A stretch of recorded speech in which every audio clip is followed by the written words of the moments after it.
सभी को नमस्कार। जय माता दी।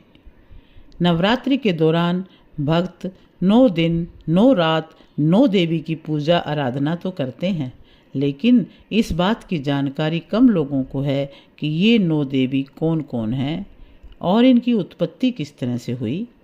इन्होंने क्या विशेष किया कि इनकी पूजा का उत्सव इतनी धूमधाम से मनाया जाता है। नवरात्र की महिमा पर मैंने एक वीडियो बनाया है, जिसमें आप जानेंगे कि नवरात्र की कितनी महिमा है और किस प्रकार से श्रद्धा भाव से, विश्वास से यदि माँ की आराधना की जाती है तो हमारे जीवन में सुख, संपत्ति और वैभव की, खुशियों की कोई कमी नहीं रहती है। और आज मैं प्रथम नवरात्र पर एक वीडियो बना रही हूँ। आज के दिन जिनकी पूजा होती है उनका नाम है माँ शैलपुत्री। माँ शैलपुत्री दुर्गा के 9 रूपों में पहले स्वरूप में जानी जाती हैं। यही 9 दुर्गाओं में प्रथम दुर्गा हैं। पर्वतराज हिमालय की घर पुत्री रूप में उत्पन्न होने के कारण इनका नाम शैलपुत्री पड़ा। नवरात्र पूजन में प्रथम दिवस इन्हीं की पूजा और उपासना की जाती है। इस प्रथम दिन की उपासना में योगी अपने मन को मूलाधार चक्र में स्थित करते हैं। यहीं से उनकी योग साधना का प्रारंभ होता है।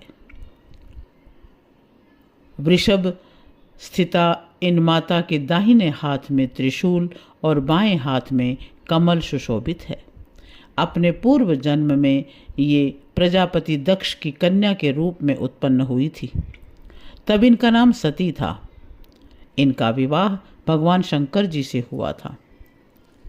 इनकी आराधना के लिए एक श्लोक है, वंदे वंचित लाभाय चंद्रार्धकृत शेखराम वृषारूढ़ाम शूलधराम शैलपुत्रीम यशस्विनीम।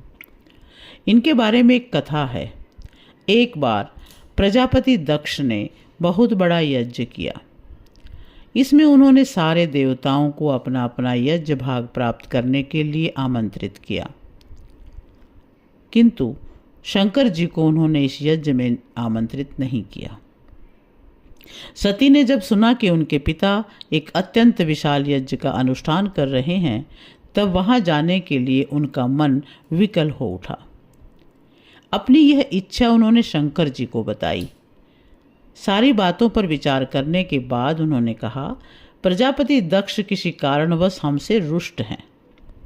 अपने यज्ञ में उन्होंने सारे देवताओं को आमंत्रित किया है, उनके यज्ञ भाग भी उन्हें समर्पित किए हैं, किंतु हमें जानबूझकर नहीं बुलाया है, कोई सूचना तक नहीं भेजी है। ऐसी स्थिति में तुम्हारा वहां जाना किसी भी प्रकार से श्रेयस्कर नहीं होगा। शंकर जी के इस उपदेश से सती को प्रबोध नहीं हुआ। पिता का यज्ञ देखने, वहां जाकर माता और बहनों से मिलने की उनकी व्यग्रता किसी तरह भी कम न हो सकी। उनका प्रबल आग्रह देखकर भगवान शंकर ने उन्हें वहां जाने की अनुमति दे दी। सती ने पिता के घर पहुंचकर देखा कि कोई भी उनका आदर व प्रेम नहीं कर रहा है। सारे लोग मुंह फेरे हुए हैं। केवल उनकी माता ने उन्हें स्नेह से गले लगाया। बहनों की बातों में व्यंग और उपहास भरा हुआ था। परिजनों के इस व्यवहार से उनके मन को बहुत क्लेश पहुंचा।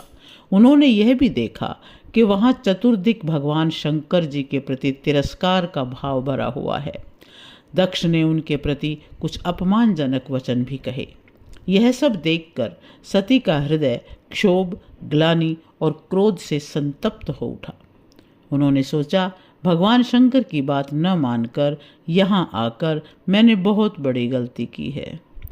वे अपने पति भगवान शंकर के इस अपमान को सह न सकी। उन्होंने अपने इस रूप को तत्क्षण वहीं योगाग्नि द्वारा भस्म कर दिया।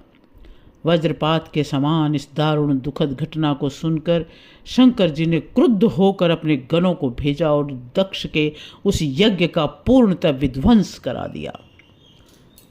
सती ने योगाग्नि के द्वारा अपने शरीर को भस्म कर अगले जन्म में शैलराज हिमालय की पुत्री के रूप में जन्म लिया। इस बार वे शैलपुत्री के नाम से विख्यात हुई। पार्वती, हेमवती भी उन्हीं के नाम हैं।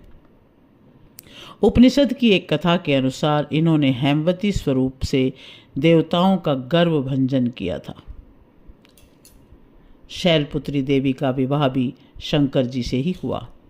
पूर्व जन्म की भांति इस जन्म में भी वे शिवजी की ही अर्धांगिनी बनी।